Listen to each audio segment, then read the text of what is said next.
নমস্কাৰ ছাত্ৰ ছাত্ৰীসকল স্বাগতম জনাইছোঁ আমাৰ ইউটিউব চেনেল DR ফিউচাৰলৈ। আজি আমি আলোচনা কৰিম দশম শ্ৰেণীৰ গণিত বিষয়ৰ ষষ্ঠ অধ্যায় অৰ্থাৎ ত্ৰিভুজ আৰু আজি আলোচ্য বিষয় হ'ব অনুশীলনী 6.1। কিন্তু অনুশীলনীলৈ যোৱাৰ আগতে আমি কেইটামান কথা ভালদৰে জানি ল'ব লাগিব, অৰ্থাৎ আমি মনত পেলাই লৈছোঁ আগতে পাই অহা কথা। প্ৰথম কথা, আমাৰ ত্ৰিভুজৰ ভাগ কেইটা? আচ্ছা, ত্ৰিভুজৰ ভাগ আছিলে আমাৰ 6টা। বাহু হিচাপে 3 প্ৰকাৰ আছিলে, আকৌ কোণ হিচাপে 3 প্ৰকাৰ আছিলে। এতিয়া বাহু হিচাপে প্ৰথম আমাৰ ইকুইলেটাৰেল অৰ্থাৎ সমবাহু। সমবাহু হ'লে তিনিওটা বাহু সমান। এই ত্ৰিভুজটো দেখিছেনে? এই ত্ৰিভুজটোৰ এই বাহুটো যিমান দৈৰ্ঘ্য হয় এই বাহুটো আৰু লগতে এই বাহুটো আমাৰ তিনিওটা বাহু সমান দৈৰ্ঘ্যৰ হয়। তো আমাৰ এইটো হ'ল সমবাহু ত্ৰিভুজ। তেনেকৈ আইচোস্কেল ট্ৰেংগল অৰ্থাৎ আমাৰ কি সমদ্বিবাহু ত্ৰিভুজ। সমদ্বিবাহু ত্ৰিভুজত হ'লে আমাৰ কি দুটা বাহু সমান, এই বাহুটোৰ লগত এই বাহুটো সমান দেখাইছে। তো এইটো আমাৰ বেলেগ হ'ব, দৈৰ্ঘ্যৰ হ'ব। এই দুটা আমাৰ সমান দৈৰ্ঘ্যৰ। তো এইটো হ'ল আমাৰ সমদ্বিবাহু। তাৰপিছত তৃতীয়টো হ'ল আমাৰ কি স্কেলেন অৰ্থাৎ বিষম বাহু। বিষম বাহু হ'লে তিনিওটাৰে বাহুৰ দৈৰ্ঘ্য বেলেগ বেলেগ। ঠিক আছে, বাহু হিচাপে আমি 3 প্ৰকাৰ পালোঁ। আকৌ কোণ হিচাপে আমি পাম 3 প্ৰকাৰ। কোণ হিচাপে 3 প্ৰকাৰ। প্ৰথমটো হ'ল আমাৰ একুটেংগুল অৰ্থাৎ সূক্ষ্মকোণী ত্ৰিভুজ। সূক্ষ্মকোণী হ'লে কি হয়, গোটেইকেইটা এংগুল এই তিনিটা এংগুলৰে প্ৰতিটো যদি আমাৰ 90তকৈ সৰু হয় তেতিয়াহ'লে তাক আমাৰ সূক্ষ্মকোণ হয়, সূক্ষ্মকোণী ত্ৰিভুজ। আৰু এতিয়া ৰাইট এংগুল হ'লে আমাৰ কি হ'ব, এটা কোণ, এটা ত্ৰিভুজত তিনিটা কোণৰ ভিতৰত এটা কোণ, যিকোনো এটা কোণ যদি আমাৰ 90 ডিগ্ৰী হয় তেতিয়াহ'লে সেইটো আমাৰ ৰাইট এংগুল অৰ্থাৎ সমকোণী ত্ৰিভুজ। ঠিক তেনেদৰে আমাৰ কি হয়, অবটাছ এংগুল হ'লে স্থূলকোণী ত্ৰিভুজ। স্থূলকোণী ত্ৰিভুজৰ যিকোনো এটা কোণ আমাৰ কি হ'ব লাগে, 90 ডিগ্ৰীতকৈ ডাঙৰ। এতিয়া কথা হ'ল, এটাহে কিয়, আমাৰ দুটা কিয় নহয়? অৰ্থাৎ ইয়াতে এটাহে যে 90 ডিগ্ৰী হ'ব লাগে, দুটাওতো হ'ব পাৰে, কিন্তু সেই দুটা আমাৰ হ'ব নোৱাৰে। কিয় নোৱাৰে? কাৰণ তিনিওটা কোণৰ সমষ্টি হ'ল 180 ডিগ্ৰী। তো দুটাই যদি 90 90 180 হয়, তৃতীয়টো আমাৰ 0 হ'ব লাগিব। তো তৃতীয়টো 0 হ'লেতো আমাৰ এইটো নহ'ব। তো তেনেদৰে আমাৰ কি হ'ব, অকল এটাহে হ'ব পাৰিব। এইটোও তেনেদৰে একেদৰে ভাবি চোৱা। তাৰপিছত নেক্সট আমি এইখিনি কথা জানিব লাগিব, তিনিটা প্ৰধান ধৰ্ম আমি আগতে পাই আহিছিলোঁ। প্ৰথম কথাটো অলপ আগতে ক'লোৱে, তিনিওটা কোণৰ সমষ্টি 180 ডিগ্ৰী। আমাৰ এইটো ট্ৰেংগুল হ'লে এই ট্ৰেংগুলটোৰ তিনিওটা কোণ যদি যোগ কৰোঁ তেতিয়াহ'লে 180 ডিগ্ৰী।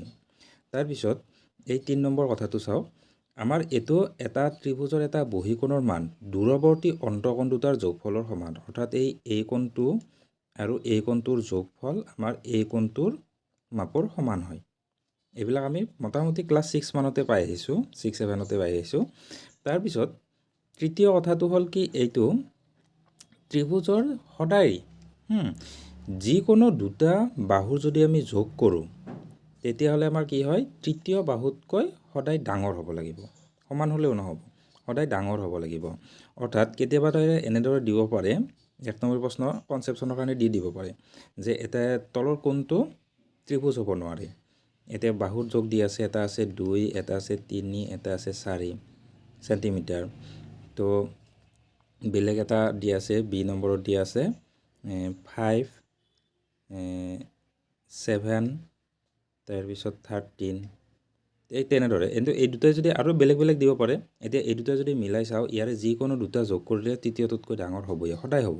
ওলট পালতকৈ যোগ কৰি চোৱা, এই দুটা যোগ কৰিলে 2, 3, 5 হ'ল, 4তকৈ ডাঙৰ। বা এই দুটা যোগ কৰা, 3, 4, 7, 2তকৈ ডাঙৰ হয়। নাইবা 4ৰ লগত 2 যোগ কৰা, 4, 2, 6, 3ৰ লগত 3তকৈ ডাঙৰ হয়। তো এইটো জোখৰ আমি ত্ৰিভুজ আঁকিব পাৰিম, কিন্তু এইটো জোখৰ আঁকিব নোৱাৰোঁ। আমাৰ এইটো যদি যোগ কৰোঁ, 7 যোগ 13 আমাৰ 10, 20 হ'ল, 5তকৈ ডাঙৰ, এইটো ঠিকে আছে। তাৰপিছত 13 যোগ 5 যোগ কৰোঁতে হ'ল আমাৰ 18, 7তকৈ ডাঙৰ, ঠিকে আছে। কিন্তু এতিয়া যদি 5 যোগ 7 আমাৰ 12 হ'ল, 13তকৈ ডাঙৰ নহ'ল। তো এইটো আমাৰ কি জোখৰ ত্ৰিভুজ আঁকিব নোৱাৰোঁ। আমি মনত ৰাখিব লাগিব, যিকোনো দুটা বাহুৰ যোগফলটো তৃতীয় বাহুতকৈ সদায় ডাঙৰ হয়। তো এইকেইটা আমাৰ ত্ৰিভুজৰ প্ৰধান ধৰ্ম আছিলে। তাৰপিছত আৰু আমি বেলেগ বেলেগ পাইছোঁ, যেনেকুৱা ধৰ কথাটো সমদ্বিবাহু ত্ৰিভুজৰ সমান কোণৰ বিপৰীত বাহুবোৰ সমান। ধৰা হ'ল এইটো ত্ৰিভুজৰ এই কোণটো আৰু এই কোণটো সমান হয়, তেতিয়াহ'লে ইয়াৰ বিপৰীতে থকা বাহু এইটো আৰু ইয়াৰ বিপৰীতে থকা বাহু এইটো, এই বাহু দুটাও আমাৰ সমান হ'ব লাগিব। তাৰপিছত এই ডাঙৰ কোণটোৰ বিপৰীত বাহুটো ডাঙৰ, আমি অলপ আগতে চাইছিলোঁ এটা সমকোণী ত্ৰিভুজ আঁকোতে বা স্থূলকোণী আঁকোতে এইটো কোণ আটাইতকৈ ডাঙৰ, তাৰ বিপৰীতে এইটো বাহু আমাৰ আটাইতকৈ ডাঙৰ বাহু হ'ব, এনেকুৱা। তাৰপিছত সমবাহু ত্ৰিভুজ হ'লে তিনিওটা যিহেতু বাহু সমান, তো তিনিওটা কোণো সমান হয় এইটো। তো এইকেইটা আমাৰ ত্ৰিভুজৰ ধৰ্ম আগতে পাই আহিছিলোঁ। তাৰপিছত আমি এইকেইটাও কথা পাই আহিছিলোঁ যে নৱম শ্ৰেণীত আমি পাইছিলোঁ ত্ৰিভুজৰ সৰ্বসম। ত্ৰিভুজৰ সৰ্বসম বা সৰ্বাংগসম। এতিয়া সৰ্বাংগসম হ'লে আমাৰ চাৰিটা কণ্ডিশ্যন আছিল। চাৰিটা কণ্ডিশ্যনৰ প্ৰথম কণ্ডিশ্যন আছিল এছ এছ এছ, অৰ্থাৎ বাহু বাহু বাহু, ছাইড ছাইড ছাইড। এতিয়া ইয়াৰে ধৰ এই দুটা ত্ৰিভুজৰ এই বাহুটোৰ লগত এই বাহুটো সমান, ঠিক আছে। তাৰপিছত এইটোৰ লগত এইটো সমান, এই বাহুটোৰ লগত এই বাহুটো সমান, তাৰপিছত এই বাহুটোৰ লগত এই বাহুটো সমান। তিনিওজোৰ বাহু যদি এনেদৰে সমান হয় তেতিয়াহ'লে নিশ্চয়কৈ এইটো আমাৰ কি হ'ব, সৰ্বাংগসম হ'ব। এই ত্ৰিভুজটো যিমান ডাঙৰ এই ত্ৰিভুজটো সিমান ডাঙৰ, ইয়াৰ কোণ চোণ চব জোখ একেই হ'ব, ঠিক আছে। তাৰপিছত এইটো আৰু এইটোত আমাৰ কি হ'ব, এইটো দাঙি আনি যদি ইয়াৰ ওপৰত থওঁ একদম সমানে থাকিব, এটা যেনে পাবা তোমালোকে এনেকুৱা।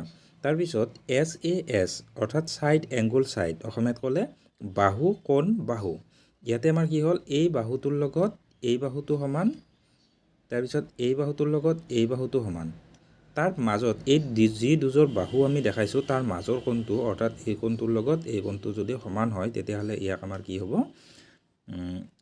এছ এ এছ অৰ্থমতে এইটো ত্ৰিভুজ সৰ্বাংগসম, এইটো ত্ৰিভুজ, এইটো আনি দাঙি আনি ইয়াৰ ওপৰত একদম সমানে থ'ব পাৰি, যেনেদৰে ইটা এটাৰ ওপৰত এটা আমি থৈ থাকিব পাৰোঁ, ঠিক তেনেকুৱা।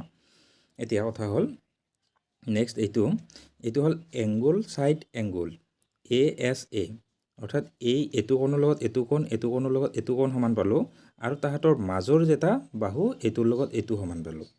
তো এনেকুৱা যদি হয় তেতিয়াহ'লে এইটোকো আমাৰ কি ক'ম, আমি সৰ্বাংগসম বুলি ক'ম।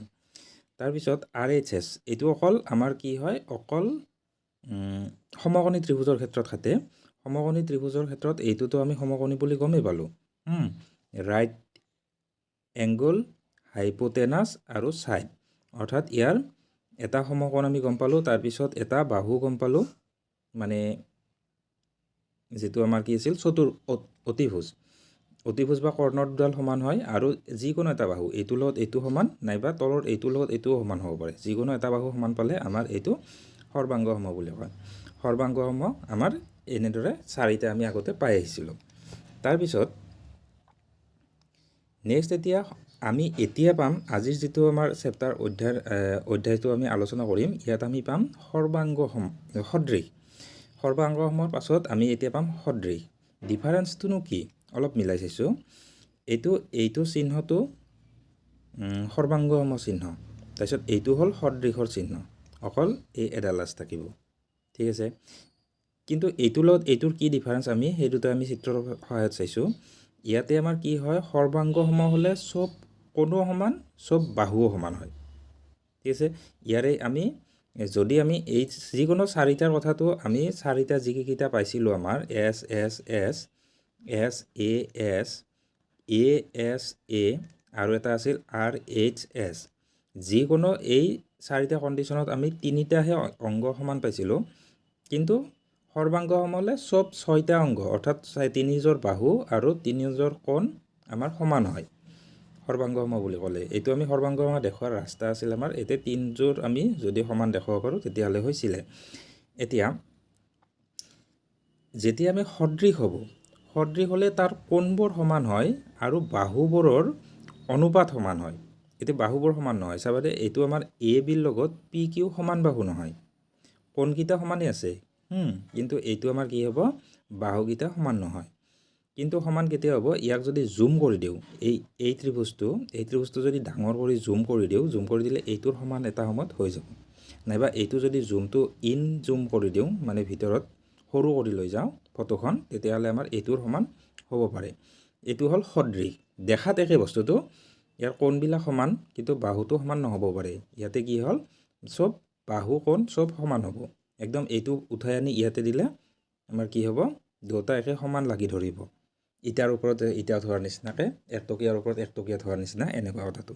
আৰু ইয়াতে কি হ'ব, সদৃশ হ'লে এইটোৰ ওপৰত দাঙি থ'লে ইয়াৰ ওপৰত ধুনীয়াকৈ এনেদৰে ছেম হেৰিত সমান সমান দৈৰ্ঘ্যত তাৰমানে এনেদৰে পৰিব। এইটো যেনেকুৱা আছে সেইটো সেনেকুৱাই হ'ব, কিন্তু সৰু হৈ যায় আছে বা ডাঙৰ হৈ যায় আছে এনেকুৱা।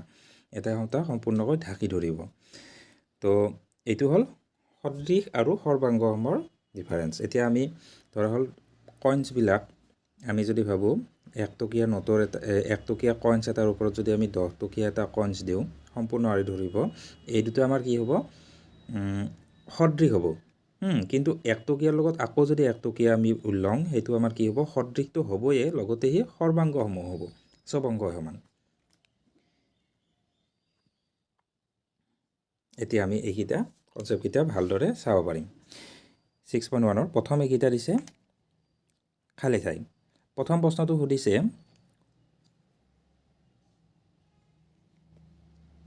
এতিয়া আমাৰ এইকেইটা, ইয়াৰে প্ৰথম প্ৰশ্নটো সুধিছে খালী ঠাইকেইটাৰ প্ৰথম সকলোবোৰ বৃত্তই সৰ্বসম নে সদৃশ। আচ্ছা, ইয়াতে আমাৰ কি হ'ব লাগিব, সদৃশ হ'ব লাগিব। কিয় সদৃশ হয়, কাৰণ বৃত্ত এটা আমি এনেদৰে আঁকিছোঁ, তাৰপিছত এটা আকৌ ডাঙৰ বৃত্ত আঁকিছোঁ, দেখাত বস্তু দুটা একেই হ'ল। এইটো জুম কৰি যদি ডাঙৰ কৰি দিওঁ এইটোৰ সমান হ'ব, এইটো যদি জুম কৰি সৰু কৰি দিওঁ এইটোৰ সমান হ'ব। কিন্তু এখন কি হয়, এতিয়া বৰ্তমান ইহঁত সদৃশ নহয়। সদৃশ কেতিয়া হ'ব, তাহাঁতৰ যদি ব্যাসাৰ্ধকেইটা একে হয়। ঠিক আছে, ব্যাসাৰ্ধ যদি একে হয় তেতিয়াহ'লে আমাৰ কি হ'ব, সৰ্বাংগসম হ'ব। এতিয়া আমাৰ চববিলাক বৃত্তই আমি সদৃশ বুলি ক'ব পাৰিম।